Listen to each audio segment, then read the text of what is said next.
Hey, friend, before we even get into today's episode, I want you to take a breath, the kind that you have not taken yet this month.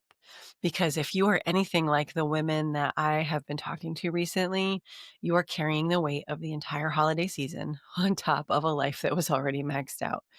You were not walking into December fresh and rested. You were walking in tired, overstretched, managing the emotional load of everyone and everything. And then the holidays said, "Hey, Queen, mind doing all of that with the twinkle lights and matching pajamas?" So if your jaw is tight, if your chest feels heavy, if you are running the family like the CEO of Christmas, and you have been secretly fantasizing about throwing your phone into a snowbank, you are not alone. Today, we are talking about that weight, the visible and the invisible parts, and why letting go feels so impossible, and how you can finally loosen that grip just a bit without letting everything fall apart. Welcome to Mindset Medicine with Dr. Tanya Burfield, where science meets soul, burnout meets boundaries, and high achieving women finally stop performing and start healing. I am a resilience and transformation expert, nervous system strategist, and recovering overfunctioner just like you. This podcast is your sanctuary for breaking cycles, rewriting stories, and reclaiming your energy, your peace, and your power. Each week, we blend neuroscience, somatic practices, and spiritual truth to help you unlearn the noise and remember who you really are. You're not broken. You're breaking free. And this is your medicine. Okay, friend, here we are. So before we even begin, I apologize. I am getting over a nasty cold and sinus infection and bronchitis and you name it. And so I am sniffling and coughing and don't sound my best. So give me a little bit of grace here and we'll just go with it. All right. So before we start, I want you to take a breath, a real breath, not the "I've got 3 minutes before someone needs something from me" breath, but the kind of inhale that fills your belly, that lifts your chest and reminds your nervous system that you are allowed to unclench, even if it's just for a little bit. So do that now with me. Inhale and a nice long exhale. Fantastic.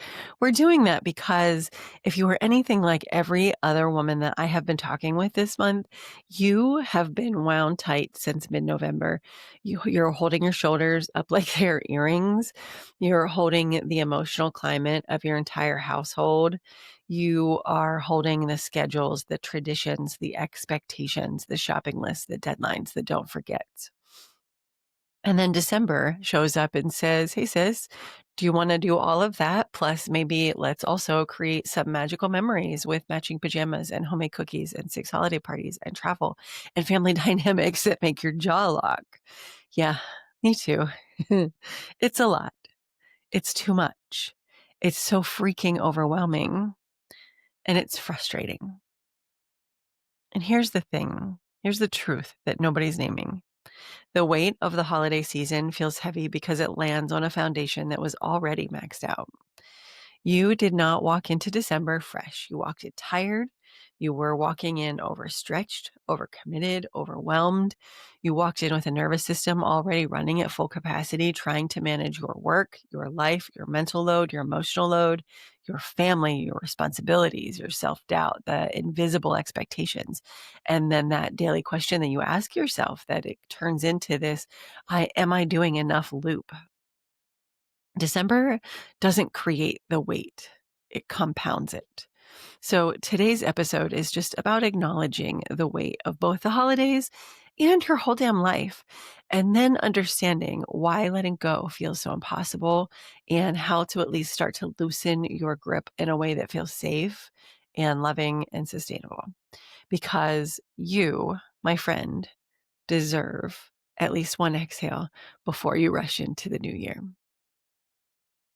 All right, let's start by acknowledging what is real, not the curated version where we give people, when they say, "How are you?" we just respond with, "I'm good. I'm just busy." No, nope, nada. we're going to dig a little bit deeper into that layer.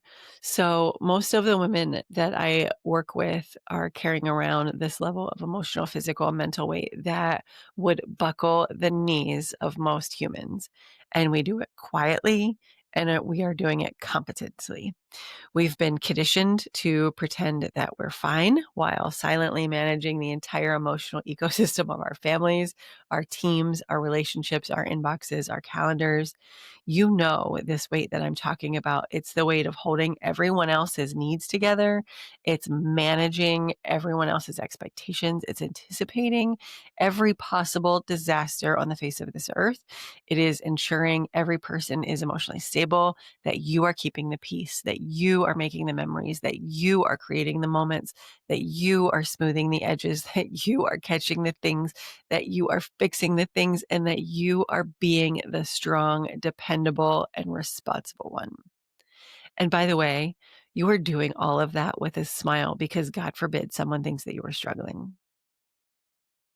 And then the holiday season enters like an uninvited guest who brings an emotional labor and sets it up right on top of your already overflowing plate. That's why December feels so damn heavy. You're not walking into the holidays with this clean slate. You're walking in with a full cart and someone just threw a Christmas tree on the top. So let's just acknowledge this truth. You are already stretched thin. December just pushed you past that edge. So why can't we just, I don't know, drop the rope? Why can't we let someone else handle it? Any of it. Why do we keep doing the most when our bodies are begging us to slow down? Why can I predict when I am going to get sick based on when I have a minute to breathe? Let's peel back the layers of 4 different areas that you will need to create some awareness around this. So the first one, perfection as protection. Somewhere deep in your story, maybe it's childhood, your teenage years, early childhood, you learned that by doing things right, you were kept safe. Maybe it protected you from criticism. Maybe it kept the peace. Maybe it prevented conflict. Maybe it earned the love that you weren't sure you would get otherwise. But perfectionism is not about aesthetics. It's not about being organized or high achieving. Perfectionism is your nervous system trying to prevent pain. And if I can anticipate everything, nothing will fall apart. If I can handle everything, no one gets disappointed. If I can manage it all, I stay in control. Letting go feels like danger, not freedom. Hear that. Letting go feels like danger, not freedom. Number 2, nervous system imprinting. Control equals safety. Your brain is brilliant, but she is a touch dramatic. She learned early on that control equals predictability and predictability equals safety. Control gives you that dopamine hit. It feels good. It feels competent. It feels stable. But uncertainty is what triggers your cortisol. That is your stress hormone, the one that says, nope, hard pass, let me just do it myself. Does that sound familiar? So, of course, you stay in the driver's seat. Your biology thinks that it's keeping you alive. Letting go requires your body to believe you won't die if someone else loads the dishwasher incorrectly. All right, number 3 is ancestral programming. This one is a little bit of a stretch and is down my hippie woo road, but I promise you there is something to it. Your mother did not model ease for you, right? Your grandmother probably did not model rest. These women were conditioned way, way before their time into self-sacrifice as a love language. Many of us come from lineages of silent strength, these strong women who carried the world but never set it down. And the body remembers what the mind tries to forget. We've talked about this lots of times. We are carrying patterns that were never even ours to carry. So think about that and give some ease and grace to your loved ones as well, because they need it too. All right. And then number 4 is life plus holidays equals emotional overload. We have touched on this, but let's look at the compound effect. If your everyday life already feels like you are juggling flaming swords, and then the holidays rolled in like someone is handing you a Christmas ham and saying, here, juggle this too. It's not just the holidays. It's the holidays layered onto the stress that you already had, the workload that you were already carrying, the emotional labor that you had never put down, the unresolved pain that you've been powering through, the anxiety that's been humming under your skin, the resentment that you have swallowed out of just keeping the peace, and then the exhaustion that you just pretend is normal and fine and perfect, and that's just the way that life goes. It's no wonder that letting go feels like it's impossible. Your system is so overloaded, your breath is shallow, your bandwidth has been at zero since October. This is why the December meditation that I released at the beginning of the month felt so emotional for so many people. It gave your body permission to slow down and to feel that truth. So let's take a look at the signals that your body has been sending, because knowing what they are, recognizing them, those symptoms are the first step to letting you release them. So maybe you've noticed things like your chest tightening when someone asks you for just one more thing. Maybe it's an anxiety spiking just at strange and random moments, irritability over things that you normally just let slide, feeling numb or disconnected, feeling lonely even when you're not alone, tension headaches, migraines, locked jaws, emotional resentment that surprises you, the inability to relax even during rest, and car sickness. Hello, that's just a dysregulated vagus nerve. Crying randomly or feeling close to tears but not knowing why. A constant urge to fix, to manage, to anticipate, to control. Do any of these sound familiar? Too many of them? They're not flaws, I promise you. These are not your flaws. These are not your failures. They aren't proof that you are too sensitive or that you are not enough. They're just messages. They're your body trying to get your attention. And so letting go is not about being chill. It's not about pretending you don't care. It's not about toxic positivity or forcing yourself into Zen mode. Letting go is what happens when your nervous system finally feels safe enough to stop gripping. And that is what starts with soul love, the energy that we activated in the December meditation, a deeper, a softer truth. You deserve to feel supported. You deserve to stop carrying it all. You deserve ease. When you shift from performing to presence, from fear to love, from duty to desire, from control to connection, letting go isn't an action. It's a state. All right. Let's, because I can't just tell you this is what you need to know. We have to do something. And so let's take some time and work through a couple of grounding tools. Maybe just a couple of micro practices, if you will, so that they're manageable at this time of year, but you can actually use them right now in the next 24 hours, the next 24 days, however you want to use them. You can use them for the rest of your life. But there are three of them that we're going to talk about. The first one we sort of did without me even telling you that's what we're doing when we started. And so this one we'll call the 90-second pause. This is when you feel the urge to jump in, to fix it, to manage it, to control it. I want you to pause. Just pause. Put your hand on your chest, inhale, and then exhale longer. Let your shoulders drop. Give your nervous system 90 seconds to settle down. That is all it takes for the cortisol to begin clearing out of your system. So I want you to do that with me. Take a nice inhale and a nice slow exhale, longer than your inhale. And we're just going to rest here in quiet for a couple of minutes, or for a minute.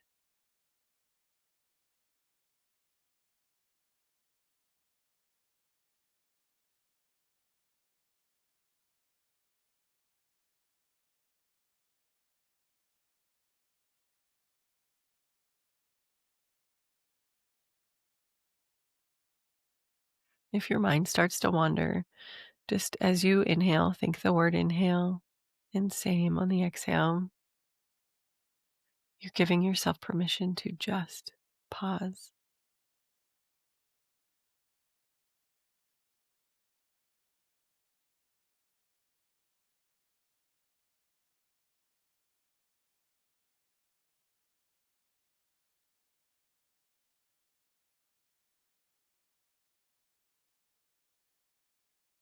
Beautiful. You did it. You gave yourself a pause. I love that for you.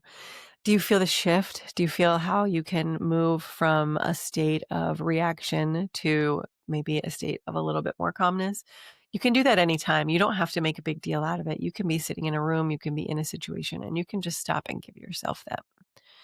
All right. So use it anytime. Number two, I want you to ask yourself, is this mine to carry? And so you can actually combine this with the 90-second pause if that makes sense for you. But what you're doing is that most of us are holding on to these things that aren't ours, right? We've talked about it. Some of it belongs to your mother, some of it belongs to society, some of it belongs to patriarchy, some of it belongs to people who should absolutely be carrying their own emotional luggage. It is not yours. You get to set it down and walk away. So, like I said, just stop. When you start to feel yourself having any kind of reaction or you're not feeling okay about something, just start asking yourself, is this mine to carry? Put it in with that 90-second pause if you want and let it go. You get to do that. It doesn't have to be mean. It doesn't have to be aggressive. It doesn't have to even be assertive. It's just you saying it's not mine and doing it with love and grace. And you'll be surprised at the reaction to that. And then the third one is the 10% rule.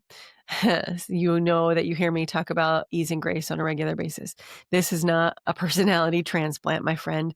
This is just you needing to be 10% softer than your instinct. That's what I'm referring to when I say grace.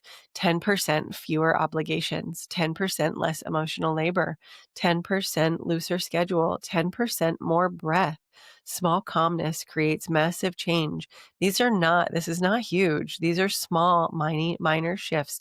They're things that you can do all of the time to create those sustainable micro shifts that we're talking about. Okay, friend, I hope that that works for you. So letting go is not about losing control. It is about choosing yourself, choosing your peace, choosing a nervous system that isn't living on the edge, choosing a life that feels like it is yours again. And so, if this episode stirred something inside for you, even if it's just a flicker, even if it's a little bit of tension, I want you to think about that. I want you to follow that because you don't have to carry all of this alone. You get to share it with you get to share it with other people, the burdens. And then the other thing is, if this resonated for you, you know someone else that needs to hear it. So share it with them as well. And then know that this is exactly why I created the Radical Resilience book bundle. So it's the companion that you need for this season moving into the new year. So it includes my signed book, the workbook, the audio journey, and some grounding tools. It is the whole healing path in one beautiful package. Buy it for yourself as an act of love. Buy it for a woman in your life who is quietly drowning. Buy it for someone who needs a reminder that she matters. Because, my friends, you and your loved ones all deserve rest. You deserve peace and you deserve support. Those are the things that will help you find the joy in this season. Until next time, I love you.